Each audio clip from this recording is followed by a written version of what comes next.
join me in welcoming the President of Argentina, Javier Milei.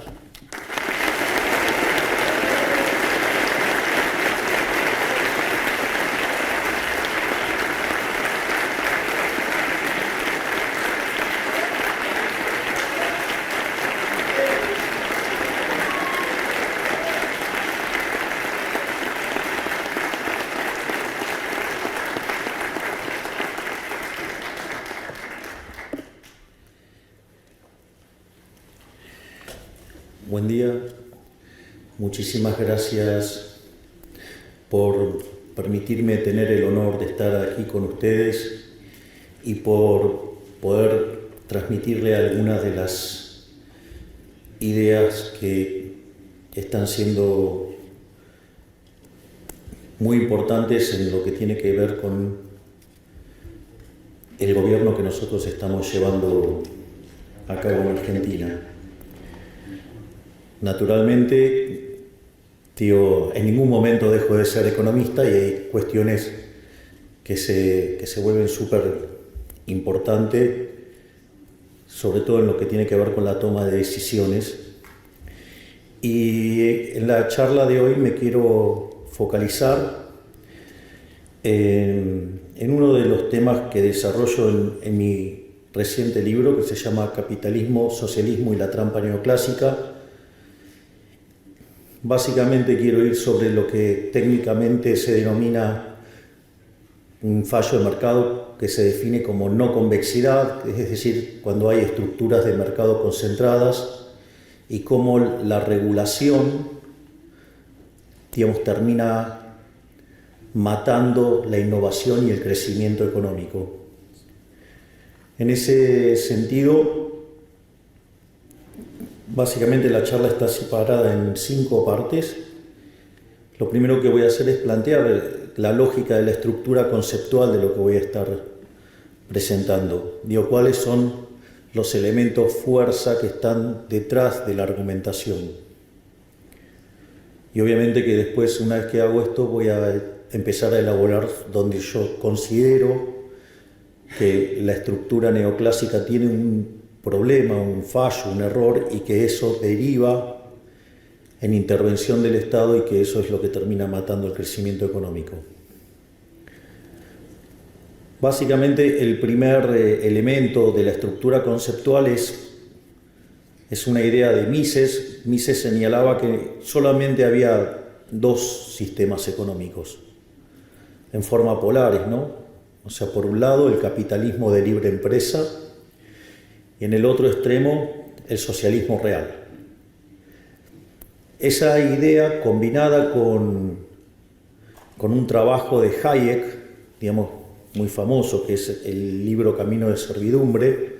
El libro Camino de Servidumbre señalaba que cada vez que aparecía una intervención del Estado, el resultado terminaba siendo peor que lo que había originalmente. Hay una frase de Milton Friedman, que pasó mucho tiempo aquí en el Instituto Hoover, que decía que en general la corrección de un fallo de mercado por parte del Estado termina siendo peor que lo que teníamos originalmente.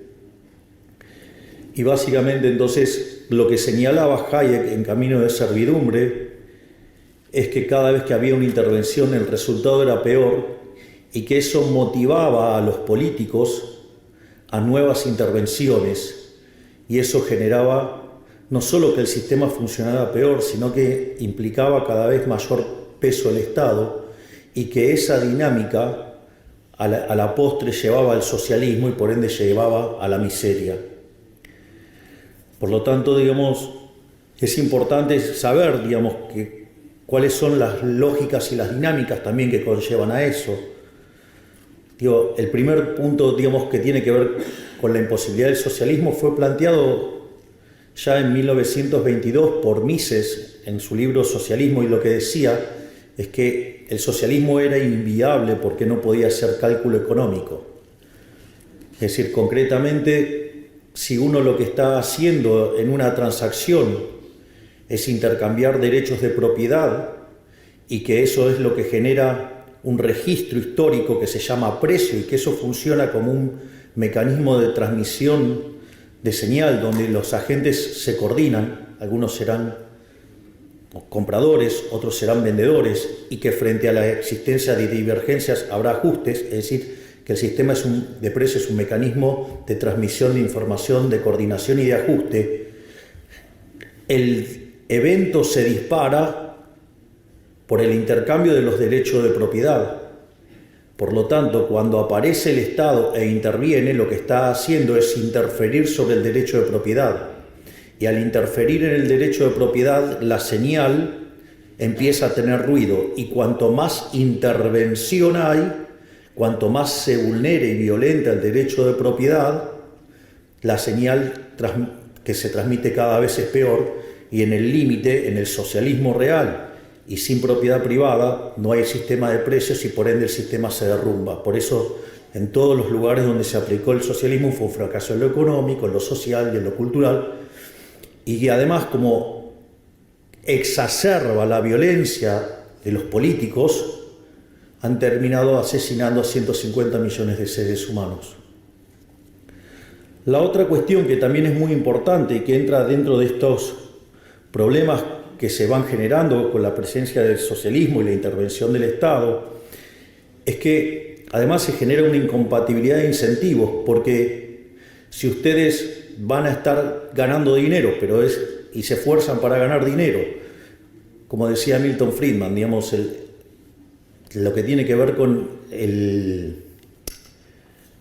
la responsabilidad social del empresario es ganar dinero, porque si lo hace es un héroe, porque básicamente lo que está haciendo es generar bienes de mejor calidad a un mejor precio, por lo tanto es un creador de bienestar. Y si ustedes intervienen y con el argumento de la distribución del ingreso y de la desigualdad y ese tipo de cuestiones con las que el socialismo ataca, la contraparte es que ¿para qué me voy a esforzar si me van a quitar el fruto de mi trabajo? Y si no me puedo apropiar del fruto de mi trabajo, entonces no tiene sentido trabajar. Es más, de hecho, la presencia del socialismo lo que hace es abortar los procesos de descubrimiento. Y eso no es un tema menor, de hecho Hayek señalaba que el mercado es un proceso de descubrimiento. Hayek esto lo planteaba en términos de la discusión sobre la distribución del ingreso, al decir que no había tal cosa como una torta, sino que esa torta era una torta que se iba creando, que se iba descubriendo en la medida que el proceso de mercado iba tomando lugar. Pero esto es muy importante porque la injerencia del Estado lo que termina haciendo es rompiendo el proceso de descubrimiento que deriva o que es básicamente la innovación. Supongamos dos individuos que no están conectados y uno, genera un producto y tiene un desecho. Y de hecho ese desecho querría sacárselo de encima. Hasta estaría dispuesto a pagar por que alguien se lleve ese desecho. Y sucede que en la otra parte puede haber otro individuo que ese desecho le podría servir como insumo y estaría dispuesto a pagar por él mismo. Pero entonces aparece un tercer individuo y que descubre que una oportunidad de negocio, que es comprarle al primero y venderle al segundo.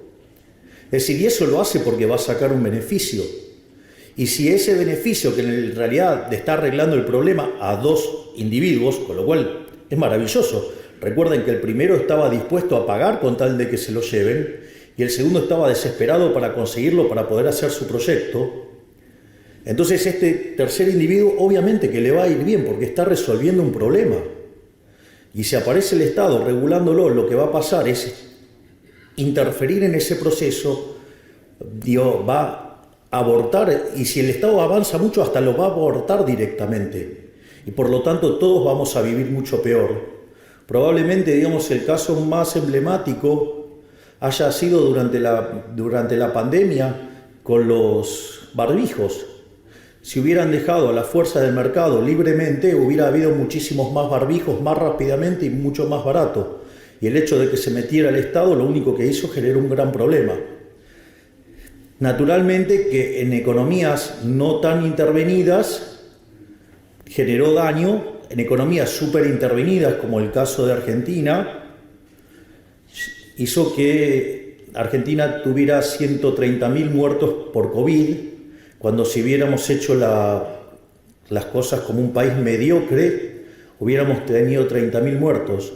Es decir, que el Estado presente, la intervención estatal, a los argentinos nos costó 100.000 vidas en un año. Es decir, la intervención del Estado a la postre termina siendo una intervención asesina de manera directa o indirecta. Y esto, digamos, es importante porque también hay esta combinación del mercado como proceso de descubrimiento más, digamos, el principio de apropiación de Locke, de aquel que señala que el que lo descubre se lo queda, es la base del pensamiento de Israel Kiser en estos temas, donde muestra al mercado como un proceso de descubrimiento y que si ustedes se meten a intervenirlo, por el motivo que quieran, en general se suele hacer por cuestiones de índole distributiva, ustedes lo que van a hacer daño.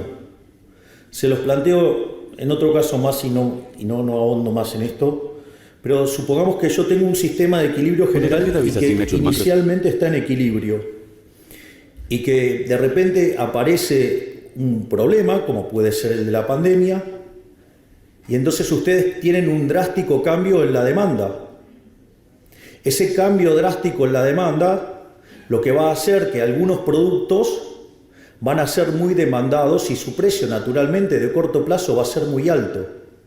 Justamente esa señal de precio es lo que va a hacer, va a atraer los recursos desde los lugares donde no tienen que estar los recursos e ir hacia donde la gente está pidiendo que haya recursos. Si ustedes, en aras de hablar de la distribución del ingreso, de las ganancias, de la desigualdad y demás, empiezan a intervenir ese mercado, lo único que van a tener es que el mercado que se tenía que destruir se destruye, pero el mercado que tiene que prosperar no prospera. Y por ende, a la postre estamos todos muchísimo peor. Por lo tanto, una de las cosas que es muy importante tener en claro es que la intervención del Estado siempre es mala, porque está basada en la fuerza, y nada que esté basado en la fuerza puede ser bueno. De hecho, el liberalismo se construye, el respeto del derecho a la vida, a la libertad, a la propiedad, y siempre como punto de partida y de base el principio de no agresión. Y si hay un agresor grande e institucionalizado, es el Estado. Por lo tanto, siempre la acción del Estado produce daño y cuanto más Estado hay, peor nos va. En esta lógica, entonces, donde la intervención lo que genera es daño, esto es tremendo porque el instrumental analítico neoclásico, aún con gente que se sienta libertaria, podría terminar siendo funcional al socialismo si abraza los modelos y toma cuenta de lo que se denomina como fallos de mercado, ya que la definición del fallo de mercado habilita supuestamente a una intervención. Y ahí quiero hacer algunas reflexiones, porque una de las cosas que uno nota, uno cuando trabaja en el mundo de los negocios, es decir, uno usa modelos. ¿Por qué? Porque la realidad es compleja, entonces lo usa para hacer una simplificación, para poder comprender de mejor manera lo que está haciendo, focalizarse sobre las cosas que son verdaderamente importantes. Pero, cuando el modelo no mapea con la realidad, uno tira el modelo, es decir, no se enoja con la realidad. Si ustedes en una empresa se enojan con la realidad y se quedan abrazados al modelo, van a perder sus empleos porque van a estar perdiendo un montón de dinero. Entonces, lo primero que uno, aprende cuando está en la trinchera es entender que si el modelo no mapea con la realidad, vuela el modelo. Sin embargo, en el mundo neoclásico, cuando la realidad no mapea con el modelo, lo llamamos fallo de mercado. Es decir, les diría que estamos enfermos de fatal arrogancia. Y me incluyo, digo, porque yo he dado clases de microeconomía 25 años de mi vida. Es decir, y digamos, he leído cuánto libro de microeconomía andaba dando vueltas, leía cuántos modelos y papers salían nuevos. Y bueno, pero todo cambió el día que leí a Murray Newton Rothbard en un trabajo que se llama Monopolio y Competencia. Y ahí ese día mi vida cambió. Pero entonces lo que quiero decir es que habilitar ese concepto de falla de mercado y la intervención lo que hace es favorecer el socialismo. Es decir, terminamos siendo funcionales al socialismo. De hecho, dentro de lo que es la estrategia del socialismo del siglo XXI y la forma de avanzar sobre las economías, y donde Latinoamérica es un gran ejemplo, digamos, el socialismo del siglo XXI ha sido muy exitoso en Latinoamérica, ha tenido un montón de presidentes.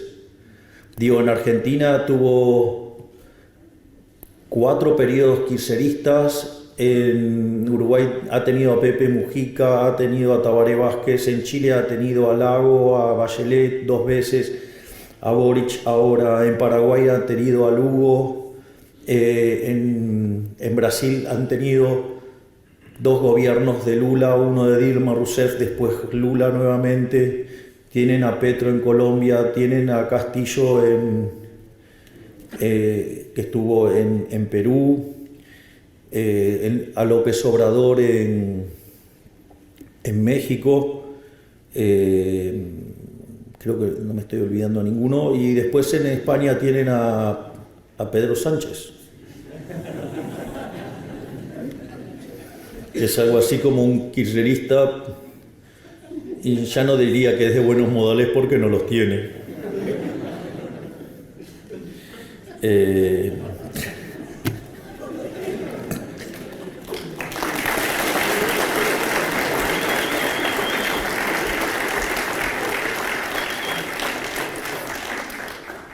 Ahora, entonces es, bueno, ¿y entonces qué hacemos? Bueno, yo una de las cosas que voy a hacer es detectar estos problemas, proponer algunas soluciones, pero naturalmente, digamos, les aviso que esto es parte de mi próximo trabajo que estoy escribiendo con el doctor Demian Reidel, quien además tengo el privilegio de que me acompañe y que sea uno de mis jefes de asesores. Pero digo, voy a estar dando algunas pistas de por dónde creo que pasa la solución. Entonces, lo primero es definir qué es mercado. O sea, me parece fundamental. Y a veces tengo la sensación de que muchos economistas no saben definir qué es un mercado. De hecho, algunas reflexiones que se hacen me confirman que no saben qué es el mercado. Y para mí el mercado, de vuelta digo, es mi definición, o sea, lo que yo opino, digamos, está absolutamente bajo discusión, yo no tengo ningún tipo de problema con eso, y es que el mercado es un proceso de cooperación social donde se intercambian derechos de propiedad voluntariamente.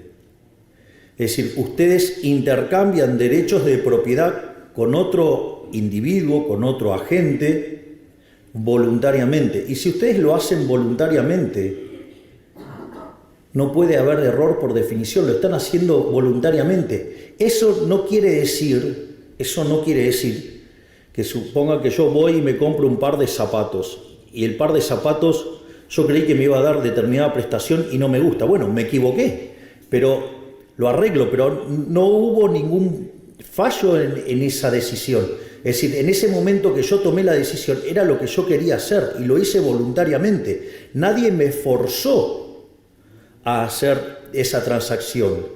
Y el único agente dentro de la economía que hace esas transacciones forzadas es el Estado. Por lo tanto, el único que puede generar fallos adentro de la economía es el Estado, no, digamos, el mercado. Porque de hecho el mercado somos nosotros mismos. Es decir, cuando hablan del mercado, digo, somos nosotros el mercado, nosotros somos el mercado.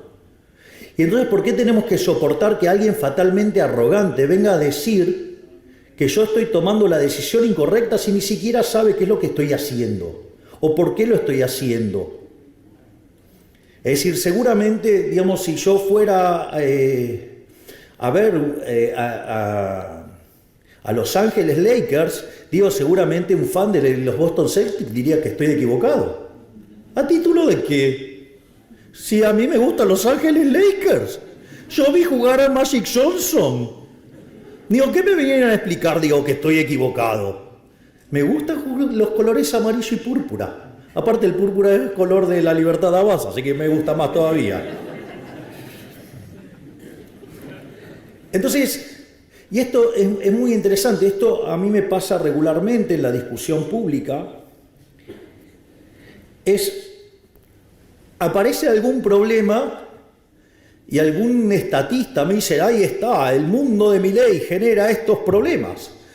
Entonces digo, ok, a ver, vamos a ver si el mundo de Milei genera estos problemas. O sea, aparte que poderoso que estoy, genera un problema yo mismo.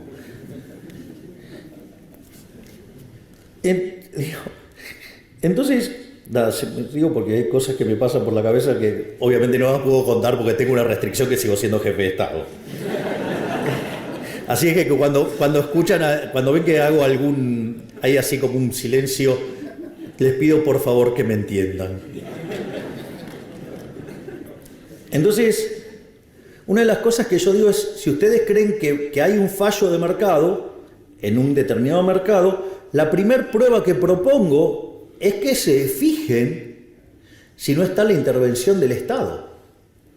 Porque no sea cosa que en realidad lo que ustedes están percibiendo como un fallo de mercado, en realidad es justamente los daños que causa la acción del Estado. Y si ustedes corrieran al Estado del medio, seguramente que estaríamos mejor.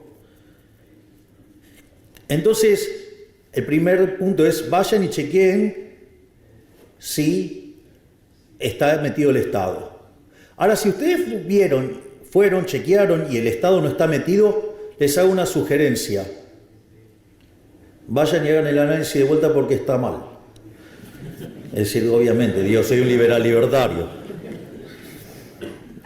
Entonces, nada, lo que voy a dar es fundamentación de por qué digo lo que digo.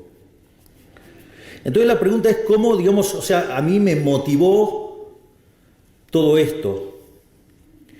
Una de las cosas que a mí me pasaron, digamos, de tanto hacer microeconomía y equilibrio general, cuando apareció toda la literatura moderna de crecimiento económico, digo, me resultaba muy amigable, toda microfundamentada, me resultaba de muchísima facilidad, a punto tal que me puse a estudiar crecimiento económico y me terminé especializando en temas de crecimiento económico con y sin dinero.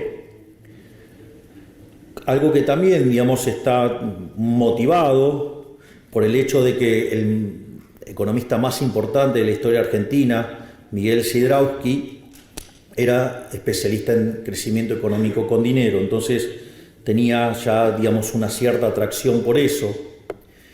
Y todos los microfundamentos me habían resultado de muchísima utilidad y haber dado clases también de economía matemática también me ayudaban. Entonces es que empecé a trabajar en estos temas. Y en un momento me invitaron a dar una charla en el World Economic Forum, no la última que hice tanto escándalo, cuando era una persona más tranquila. Que me invitaron a hablar sobre demografía y crecimiento, y cuando empiezo a mirar esto, me encuentro con los trabajos de Angus Maddison, y me encuentro con algo que todos ustedes conocen, yo igual lo voy a describir, pero seguramente todos ustedes lo conocen, que es lo que se llama el palo de hockey. Es decir, esa serie que presenta Angus Maddison con 2000 años de historia, es decir, desde el año 0 de la era cristaliana hasta el año 2000, y que nos encontramos que el PBI per cápita durante 1800 años prácticamente estuvo constante, que solamente hubo un 40% de incremento del PBI per cápita en lo que tiene que ver en el siglo XVI, es decir, después del descubrimiento de América, y que la verdad es que era una serie absolutamente monótona, una serie que, digamos, si uno se paraba allá por el 1800 y tenía que elegir entre quedarse con Adam Smith o Malthus, parecía lo más razonable quedarse con Malthus. Sin embargo, digamos, después de la Revolución Industrial, digamos, el PBI per cápita subió cerca de 10 veces. Y eso se da en un contexto donde la población se multiplicó por lo menos por 7 veces. Entonces, frente a esa situación, lo que uno ve es que estamos ante la presencia de rendimientos crecientes. Tenemos más gente entrando en el mercado y, sin embargo, la productividad sube. Si el PBI per cápita subía, es decir, lo que pronosticaba Malthus no se daba. Y eso, digamos, la presencia de rendimientos crecientes, es decir, que en la terminología de fallo de mercado se llaman no convexidades, o si ustedes quieren ponerlo de otro nombre, en que hay estructuras de mercado concentradas. El problema es que si ustedes lo plantean en términos microeconómicos, eso es un supuesto fallo de mercado, o por decirlo de alguna manera, los monopolios son malos. Entonces, si los monopolios son malos o las estructuras de mercado concentradas son malas, ¿cómo podemos decir que es malo si cuando en el año 1800 vivía más del 95% de la población por debajo de la línea de pobreza extrema, y en el año 2000 ese número había caído a menos del 10%. Es decir, cómo algo que generaba tanto bienestar, o que generó tanto bienestar, desde la óptica de la microeconomía, digamos, eso estaba mal. Hay varias respuestas, o sea, la respuesta más fácil, más simple, más obvia, uno la podría encontrar ya en un libro muy lindo, un libro chiquito, un libro de divulgación. Es más, en la última edición en español tiene un prólogo mío y mi conflicto con el libro cuando lo conocí. Debe ser por eso que me dediqué a la política, porque me encanta el conflicto. Pero al margen de la humorada, hay un libro de Henry Hazlitt que se llama La economía en una lección, y él arranca y dice, bueno, ¿cuál es la lección de economía? Separa entre el mal economista y el buen economista. Dice que el mal economista es el que se focaliza solamente en un mercado y en un solo periodo de tiempo, mientras que el buen economista no solo mira un mercado, sino que mira a todos los demás y no solo considera las consecuencias de lo que pasa hoy, sino que además considera también las implicancias sobre el futuro. Es decir, está hablando de un economista, el mal economista es un economista que solamente hace equilibrio parcial y de un solo periodo, y el buen economista hace equilibrio general intertemporal. O sea, esa vendría a ser la definición. Pero digo, al margen de esto, lo más importante entonces es, bueno, entonces ¿cómo rastreamos el problema? ¿Dónde está el problema? Entonces ahora les voy a expoliar la respuesta y después voy a dar las explicaciones. Desde mi punto de vista, el origen del problema está en la interpretación de la mano invisible, de la idea de la mano invisible bajo la lógica de Pareto, que hace que la mano invisible sea incompatible con la idea de la fábrica de alfileres, es decir, los rendimientos crecientes. Y cuando uno avanza en la estructuración formal del análisis de la eficiencia, ¿sí?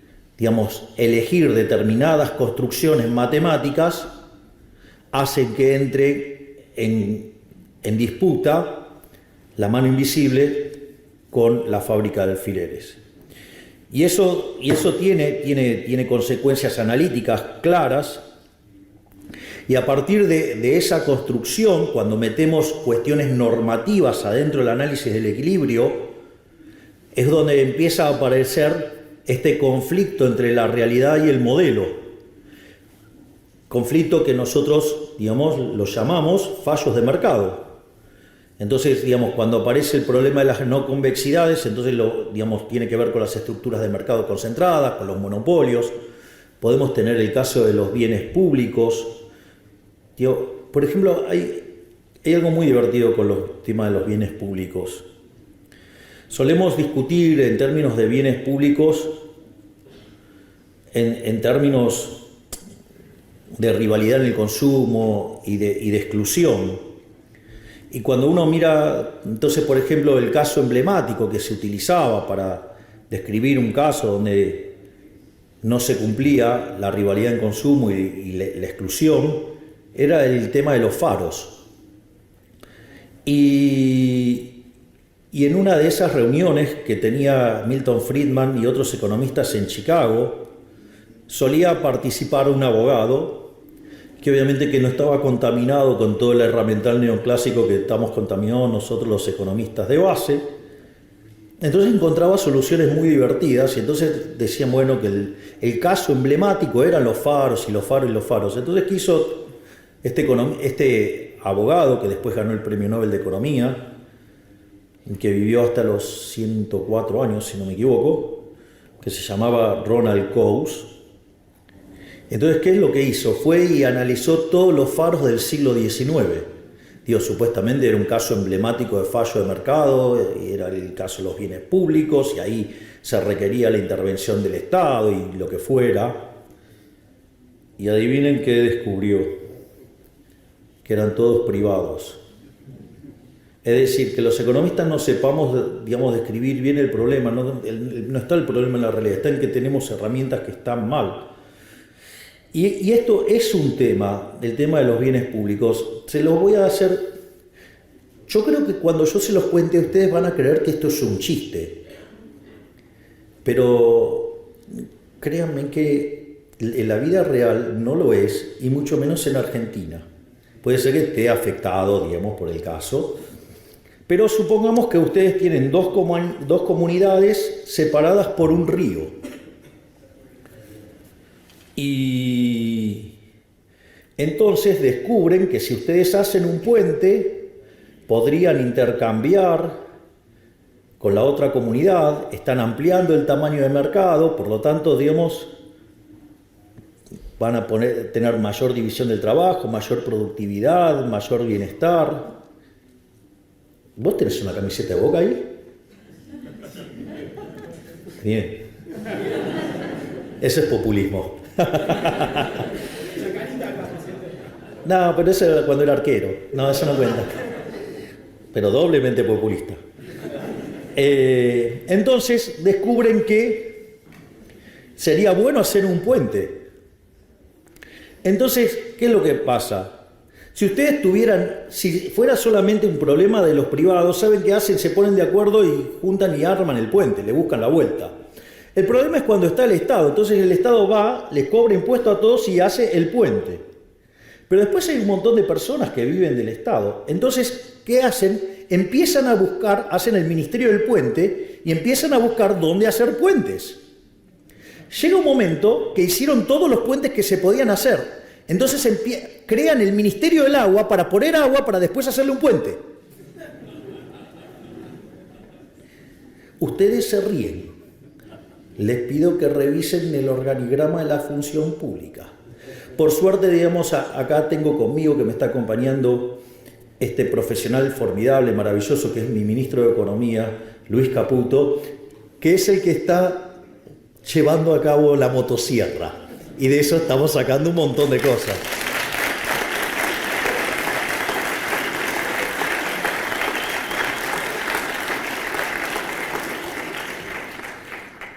Quiero decirles que a mí me pone muy contento cuando aplauden a mi ministro de Economía, porque no solo que está haciendo el ajuste más grande de la historia argentina, sino que es el más grande en la historia de la humanidad por profundidad y en cantidad de tiempo. Cuando uno junta, digamos, lo que estamos haciendo en el Tesoro y en el Banco Central. De hecho, llevamos más de 13 puntos del PBI ajustados. Y eso, digamos, si ustedes lo planteaban en otro momento, digamos, nos crucificaban a los dos en el medio de la 9 de julio, que es donde hay un obelisco, una cosa alta, grande ahí. Y vamos y lo llevo a las presentaciones y lo aplauden. Es un cambio de época. La gente está despertando las ideas de la libertad. Y el hombre que lo está llevando a cabo es el querido Luis Caputo, que está aquí. Gracias.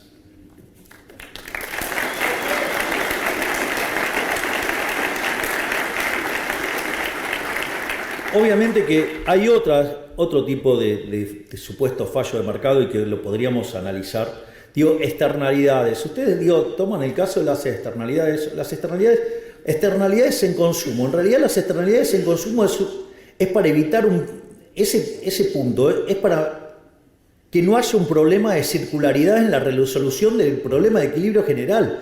Pero ustedes se creen que la gente es tan idiota que no va a poder decidir, va a llegar un momento que se va a morir de hambre, con lo cual, digamos, va a decidir de alguna manera para no morirse. Es decir, entonces no necesito que alguien intervenga para resolverme la externalidad del consumo, porque a la postre alguien lo va a resolver. O, digamos, los casos de externalidad en producción, ¿cuántas veces vieron en los libros de texto, digamos, la empresa que contamina el mar, el agua? En realidad es un problema de definición de propiedad. De hecho, una de las cosas brillantes que también resolvió Coase era el tema de resolver estos problemas asignando derechos de propiedad.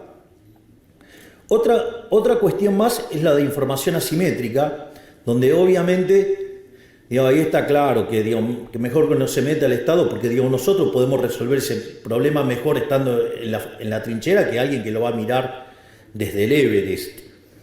Y la otra cosa también sumamente arrogante es el tema de fallo de coordinación como consecuencia de un problema del dilema de los prisioneros. Si ustedes se fijaron que hay un supuesto fuerte en el dilema de los prisioneros, es que los prisioneros no pueden interactuar. Es decir, ustedes se dan cuenta que ese supuesto tan simple tiene un nivel de violencia institucional grosero. Y entonces, como agarro y meto ese nivel de violencia institucional grosero, entonces ahora necesito un organismo violento para resolver el problema de coordinación, como si los agentes fueran idiotas. Y los agentes no son idiotas, los agentes son inteligentes. El problema es que hay un montón de sátrapas metidos en el medio que se llama Estado y que viven de nuestra plata y que por eso generan estos problemas. ¿Para qué? Para vivir ellos, no para que nosotros estemos mejor. Es decir, ellos se autocrean su propia demanda. ¿Por qué? Porque tienen el poder coercitivo del Estado en el medio. Es decir, el tipo que está en el Estado, digamos, se fija que puede regular. Una cosa que le va a pasar con los reguladores, y esto es importante que lo tengan, como están en esa oficina y necesitan justificar por qué están calentando la silla, crean regulaciones para justificar su existencia y nos arruinan la vida a todos. Esto no es menor. Porque esto tiene implicancias directas de cómo esto impacta negativamente sobre la innovación, por ejemplo. Bueno, regulan porque no saben, regulan porque tienen que calentar la silla, regulan por lo que sea y nos están arruinando la vida.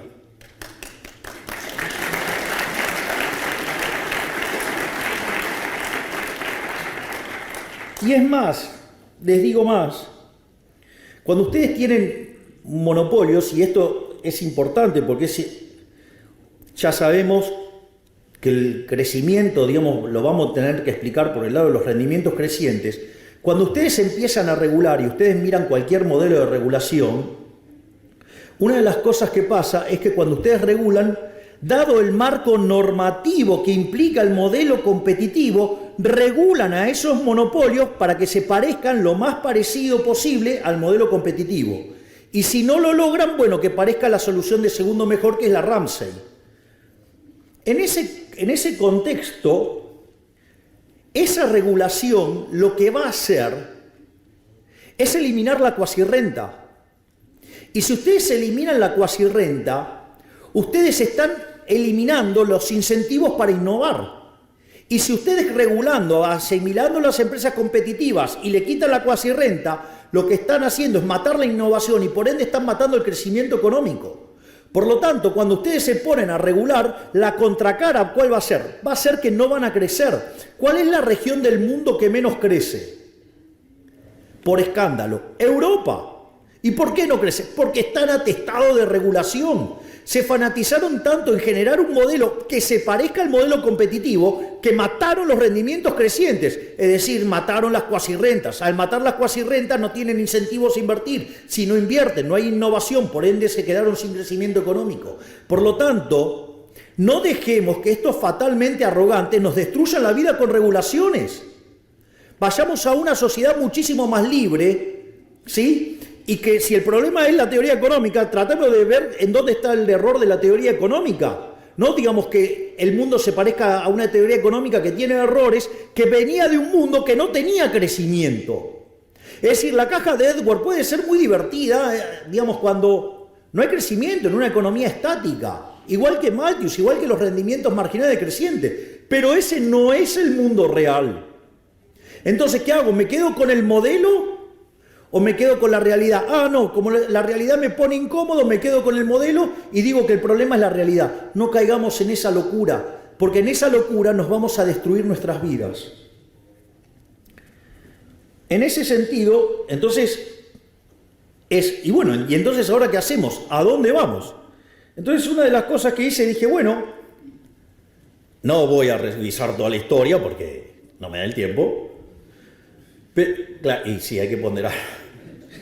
Digo, para algo, haber estudiado historia del pensamiento económico tiene algunas ventajas que dice, bueno, a ver, ¿dónde hago el corte? Entonces dije, bueno, vayamos a Adam Smith. Entonces dije, bueno, vamos a poner como punto de inicio a Adam Smith. Si bien, digamos, seguramente ustedes estarán al tanto que yo soy liberal libertario, digo que adhiero a la escuela austríaca de economía, que en realidad filosóficamente soy anarcocapitalista y que en la vida real soy minarquista. A diferencia de mis colegas, yo no tengo una visión negativa de Adam Smith. De hecho, a mí Adam Smith me parece de una suerte de genio total. Para mí Adam Smith es a la economía lo que ha sido Gauss a la matemática, es decir, alguien que estaba 200 años adelantado a su época y fue el que la vio. Es decir, nosotros, como tenemos una forma muy particular de hacer política, entonces los analistas tradicionales nos cuestionan y nosotros nos mofamos de ellos y le decimos, no la ven. Bueno, Adam Smith la vio. En ese sentido, básicamente, desde mi interpretación de Adam Smith, lo maravilloso de Adam Smith que tenía implícito un modelo de crecimiento económico. Es decir, el modelo de Adam Smith tiene en la investigación sobre la naturaleza y las causas de la riqueza de las naciones, para los amigos riqueza de las naciones, lo que tiene es un modelo de crecimiento económico. De hecho, la idea de la fábrica de alfileres es la idea de los rendimientos crecientes, porque ¿qué era lo que decía? Si yo tengo una persona haciendo alfileres, una persona sola, aun cuando fuera muy buena, ¿qué iba a poder producir? 20 unidades. Y no más que eso. Ahora, lo que decía es que cuando dividía el trabajo en 15 actividades distintas, la producción de alfileres per cápita saltaba a 5.000. Es decir, ustedes habían incrementado, ¿sí?, en 15 veces la planta en términos de personal y la producción había pasado de 20 a 5.000 per cápita. Y después dice, hay algo que es muy interesante y que a la luz de lo que se viene tejiendo y tallando respecto a las interpretaciones del futuro, en especial con la maravilla que implica, digo, la inteligencia artificial, que es la exacerbación de los rendimientos crecientes, sobre todo para aquellos equilibrios distópicos. Yo les diría, no le tengan tanto miedo a los equilibrios distópicos, porque la idea de la fábrica de alfileres y los rendimientos crecientes Y la división del trabajo tiene un límite. ¿Y el límite cuál es? El tamaño del mercado. Es decir, yo no voy a llevar, digamos, 15 digamos, o sea, empleados a la fábrica de alfileres y entonces tendría 50.000, 75.000 alfileres que vender. Si no las puedo vender, no voy a ir a ese nivel de división del trabajo. Voy a ir al nivel, digamos, que me soporta el mercado. Es decir, entonces no piensen el proceso solo del lado de la oferta, piensen que del otro lado está la demanda. Digo, no volvamos a caer en los problemas que caímos en el pasado con el odio a la máquina, es decir, con los luditas. Es decir, porque, a ver, el día que Edison inventó la lamparita, ahí claro, digamos, los fabricantes de velas estaban muy enojados. Estaban muy enojados. Y entonces, la realidad es que fue maravilloso lo que hizo Edison, ¿no? Porque eso me permitió tener un bien de mejor calidad, un mejor precio, le llegó a más gente, además generó más trabajo y además me ahorré dinero y pude gastar en otros bienes, es decir, una máquina de generar bienestar, es decir, los que generan progreso tecnológico son máquinas de generar bienestar, pero nunca pueden ir más allá del límite del mercado, salvo que haya innovación y que hace que todos seamos más ricos, que todos estemos mejor. Entonces, no tengamos miedo, no pidamos regulaciones porque no entendemos de qué se trata. Tratemos de entender de qué se trata y no de regular. Es decir, nunca la libertad puede ser mala. Lo malo es no ser libres. Nunca es mala la innovación. De última, digamos, podemos discutir los valores sobre los que está construida la innovación. Y si los construimos sobre los valores del libertarianismo, digo, ¿quién podría estar en contra sobre el respeto irrestricto del proyecto de vida del prójimo en defensa del derecho a la vida, la libertad, la propiedad y basado en el principio de no agresión? ¿Cuál es el problema con eso? ¿Quién está en contra de eso? Digo, solamente ustedes podrían ser exitosos sirviendo al prójimo con bien de mejor calidad, un mejor precio. Pero hay un límite, el límite es el tamaño del mercado. Entonces no tengan miedo de desregular. Digamos, el progreso tecnológico va a tener como contraparte del otro lado la demanda. ¿O acaso ustedes creen que van a generar progreso tecnológico para seres que no existen? ¿Cómo van a hacer semejante locura y van a estar hundiendo un montón de dinero en eso si en realidad ese dinero viene de seres humanos? Y no digo que van a tirar plata para tirar plata. Yo no conozco empresarios que se dediquen a quemar plata por deporte. La otra cosa que también tiene muy interesante, digamos, la obra de Adam Smith, es que contemplaba el aprendizaje en la práctica, es decir, el modelo de learning by doing, y además contemplaba el progreso tecnológico, porque básicamente lo que decía Adam Smith era que una persona en su trabajo, cada vez que lo iba haciendo más veces, lo hacía cada vez mejor, es decir, learning by doing, y que en algún momento encontraba una forma de producir lo mismo, pero utilizando menos trabajo, y se daba ahí un salto discreto. Ese salto discreto, ¿cómo lo llamamos? Progreso tecnológico. Es decir, que Adam Smith no solo tenía contemplado los rendimientos crecientes, tenía el problema de la división del trabajo, tenía bien definido cuáles eran los límites de eso, sino que además tenía un modelo de crecimiento que además contemplaba el learning by doing y contemplaba el progreso tecnológico. Todo en el año 1776, siendo que además le costó 10 años escribir el libro. Si no me dicen, si no era un avanzado, no sé qué es un avanzado. Y lo otro que era interesante es en los mercados libres y en la intervención mínima del Estado. Y eso, digamos, el corolario de eso es la mano invisible, que cada uno, guiado por su propio interés, conduce al bienestar general. Y en el plano monetario, bueno, tenía un modelo de patrón oro. Ahora, una vez que tenemos la obra de Adam Smith, está claro que hoy es fácil, digamos, ya conociendo los resultados, sabemos que Adam Smith tenía razón. pero en ese momento no era tan evidente. Parados en 1776 no era tan evidente. Y por eso ustedes tienen que, en el año 1801, si no me equivoco, pero digamos por ahí dando vuelta, o 1800 o número parecido por ahí, apareció el trabajo de Malthus y la idea de los rendimientos marginales decrecientes. No parecía algo alocado a la luz de lo que habían sido, por ejemplo, los 1800 años anteriores. Y además, o sea, antes del año cero tampoco difería mucho de lo que fue después, hasta el 1800. Y eso tenía un sentido porque decía que cuando alguien llegaba, ocupaba la mejor parcela de tierra. Y cuando llegaba el segundo, ocupaba una menor y así sucesivamente. Entonces la productividad marginal era decreciente.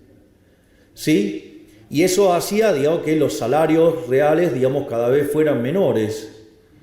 Y eso, digamos, después Malthus lo interactuó, digamos, con la pasión por los sexos, llegó a la ley de hierro a los salarios y derivó un montón de relaciones aberrantes que no, digamos, no vamos a estar discutiendo ahora, pero digo, relaciones aberrantes que ya venían desde muchísimos años atrás, pero digamos, no es el eje de la discusión de este momento ir ahí.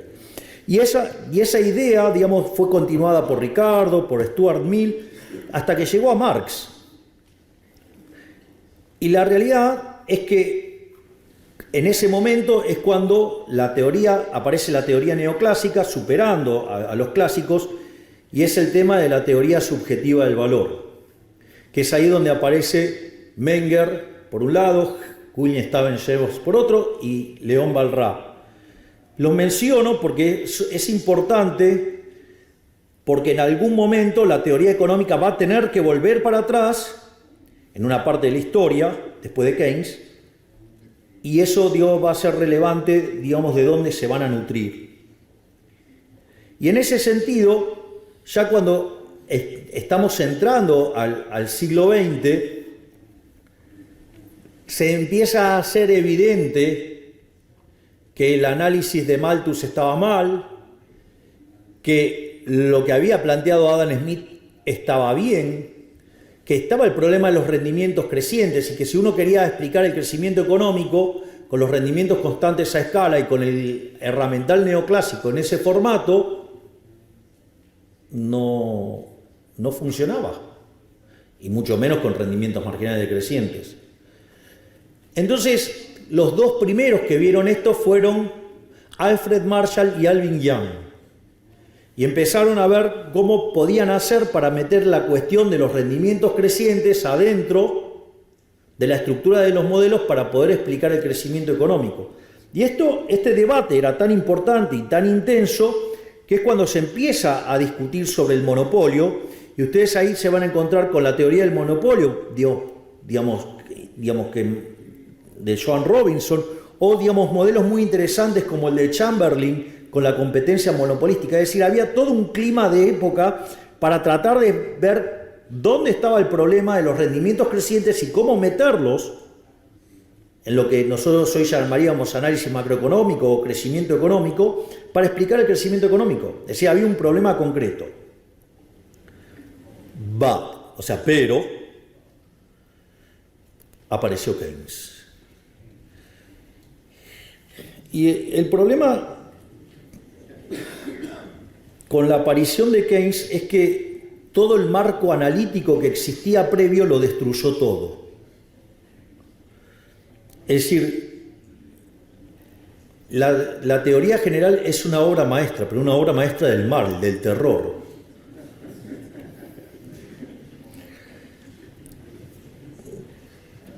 No me quiero poner a hablar sobre Keynes porque si yo hago esto se me van a ir 7 horas y tengo un montón de reuniones a las que no voy a llegar.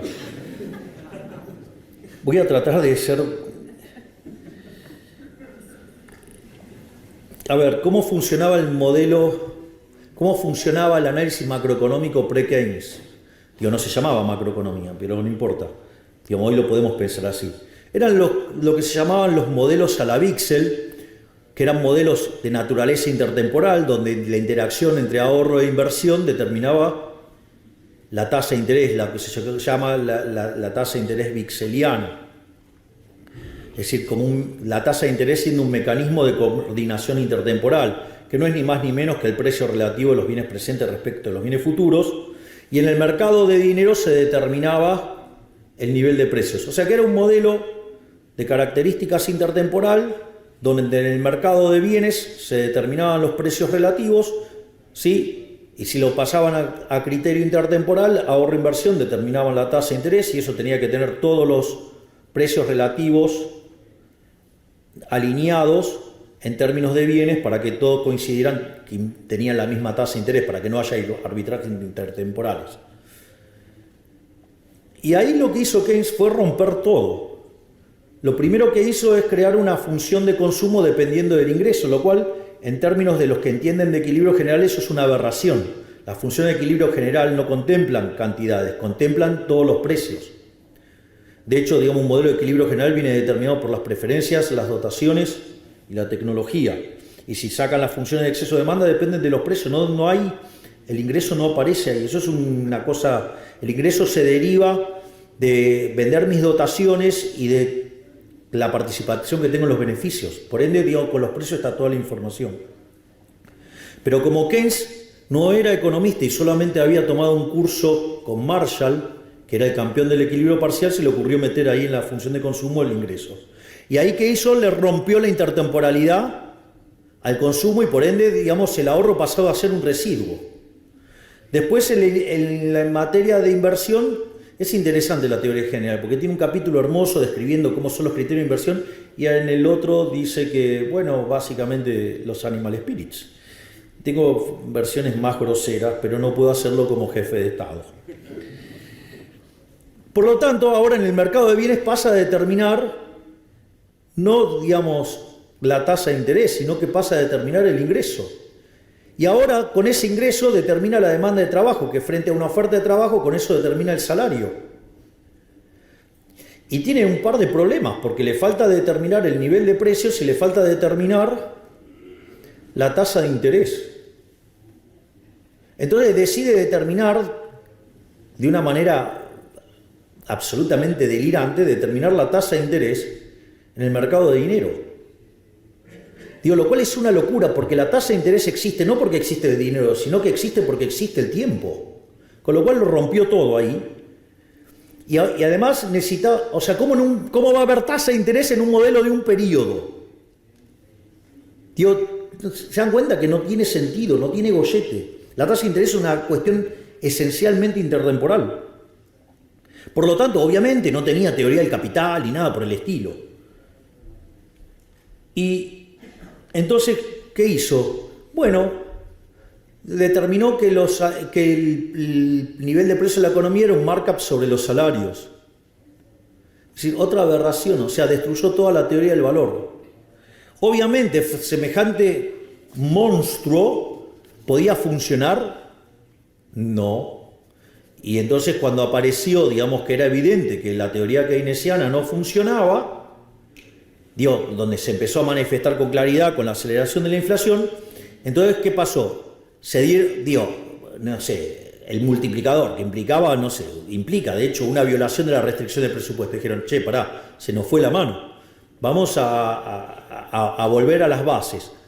Pero como la escuela austríaca había sido derrotada en ese contexto histórico, decidieron volver sobre la línea de Walras. Se apalancaron sobre el trabajo de Abraham Wald, un joven matemático que allá por la década del 20, digamos, hizo una demostración de existencia de equilibrio sin tener teoremas de punto fijo, un verdadero genio. Y con la llegada de los teoremas de punto fijo de Brouwer en el 56 y el de Kakutani en el 57, el primero para funciones y el segundo con correspondencia, empezamos a trabajar sobre el análisis del equilibrio general. Y en el equilibrio general, básicamente, ¿qué estudiamos? Si el equilibrio existe, si es único y si es estable. La maravilla de los teoremas de punto fijo es que si nosotros estamos trabajando con conjuntos que son cerrados, que son acotados, que además son, digamos, que esos conjuntos son convexos, y en el caso que tengamos funciones continuas, podemos aplicar el teorema de Brouwer y entonces el equilibrio existirá, será único y además será único. Y en el caso de correspondencias, el equilibrio existirá. No sabemos si es único y si hacemos algunos supuestos adicionales, ya sea del lado de la demanda o del lado de la oferta o de los dos lados, digamos, nos podemos asegurar la unicidad.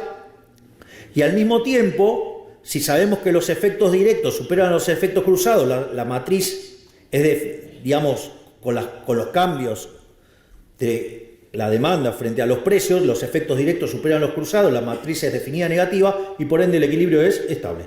O sea, con lo cual resolvemos el problema de que el equilibrio existe, es único y es estable. Hasta ahí no tenemos ningún problema. Porque la continuidad, en el caso que trabajemos con funciones, o la semicontinuidad superiormente, digamos que trabajemos con correspondencia, lo podemos asegurar sin necesidad de tener estos problemas en cuanto a lo que necesitamos en materia de existencia. Y entonces, ¿dónde aparece el problema?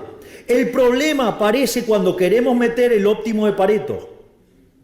Es decir, cuando además a ese equilibrio, que ahora sabemos que existe, que es único y que es estable, le queremos agregar propiedades en términos de bienestar.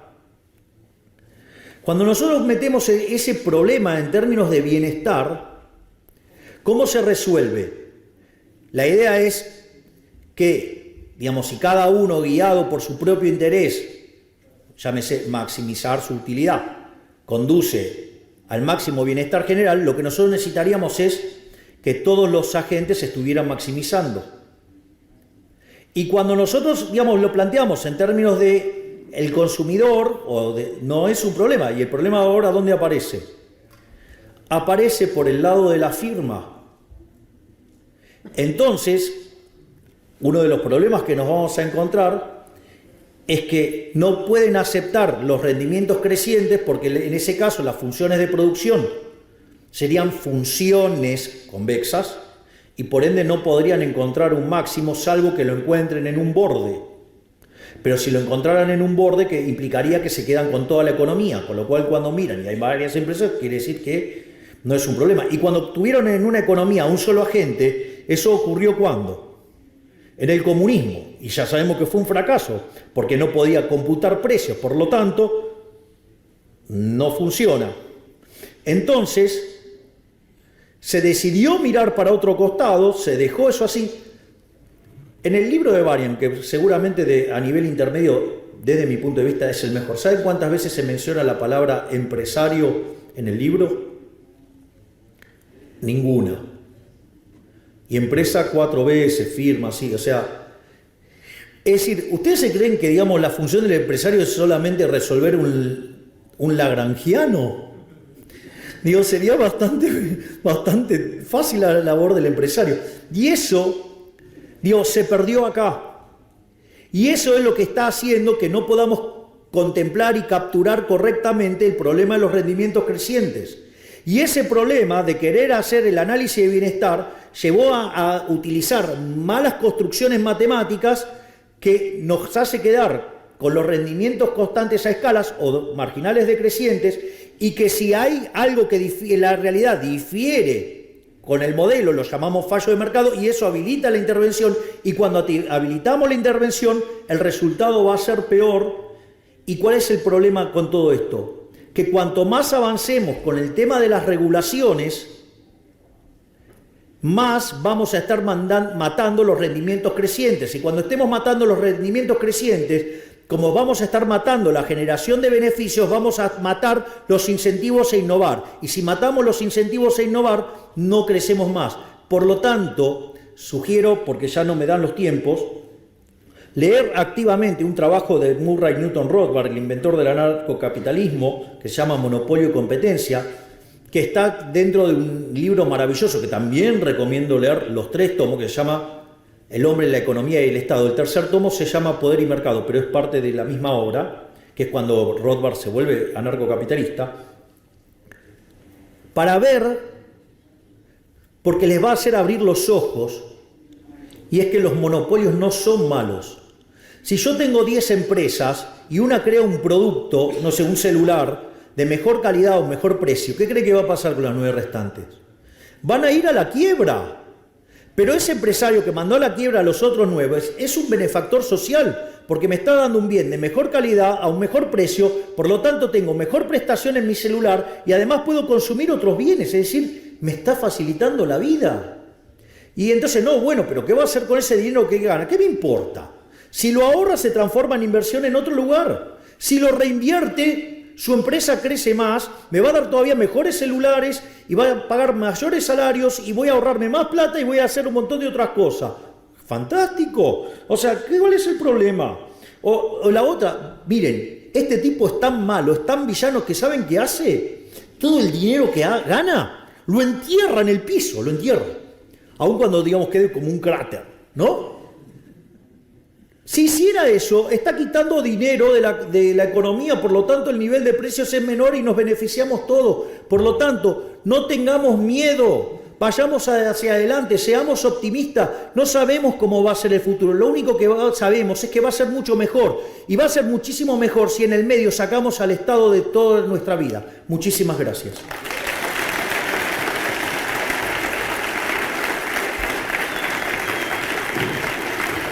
Muchas gracias, presidente.